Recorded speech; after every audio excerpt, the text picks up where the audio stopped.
The Justice Department weighing in on sexual harassment allegations against former Governor Andrew Cuomo. Yeah, they say his office subjected female employees to a hostile work environment and failed to take corrective action. Fox 5's Morgan McKay joins us now in studio with a look at what this report reveals. Morgan. Steve and Natasha, many people saying tonight this confirms the Attorney General's report that was released in 2021 that led to former Governor Andrew Cuomo resigning. In the Attorney General's report, she outlines 11 women who accused Cuomo of sexual harassment. This report by the Justice Department outlines 13.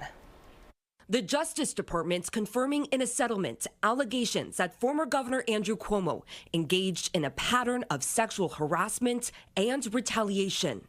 These findings follow an investigation conducted by the state attorney general in 2021, which found that Cuomo allegedly sexually harassed 11 women. But this report by federal prosecutors goes even further, saying that Cuomo subjected at least 13 female employees to a sexually hostile work environment. Quote, Governor Cuomo repeatedly subjected these female employees to unwelcome, non-consensual sexual contact, ogling, unwelcome sexual comments, gender-based nicknames, comments on their physical appearances, and or preferential treatment based on their physical appearances. Federal prosecutors also outline in their report that the executive chamber was aware of Cuomo's conduct, but failed to remediate this harassment. And quote, the United States also found that Cuomo's senior staff was aware of his conduct and retaliated against 4 of the women he harassed.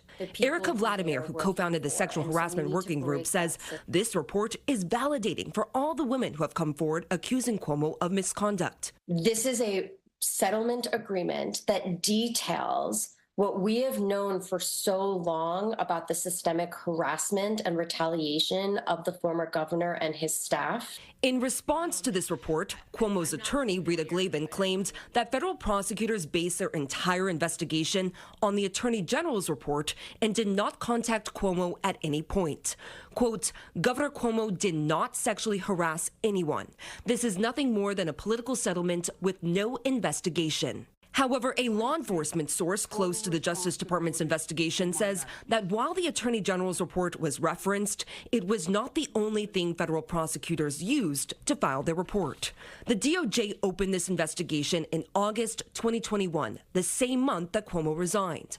Cuomo at the time was facing intense pressure to resign, with even President Joe Biden and Senate Majority Leader Chuck Schumer calling on Cuomo to step down. But now that the dust has settled, Chris Coffey, a political analyst, says he doesn't expect this new report will severely impact Cuomo's ability to run for office again. I just don't know how many people are going to make up their minds based on this. Now, under the terms of this settlement, Governor Kathy Hochul has also initiated a series of reforms that were referenced in this report by the Justice Department, including new ways to report misconduct, expanding the executive chamber's HR department, and removing employees who were identified as having enabled Cuomo's misconduct. Steve, Natasha? Yeah, a lot to go through, Morgan. Thank you.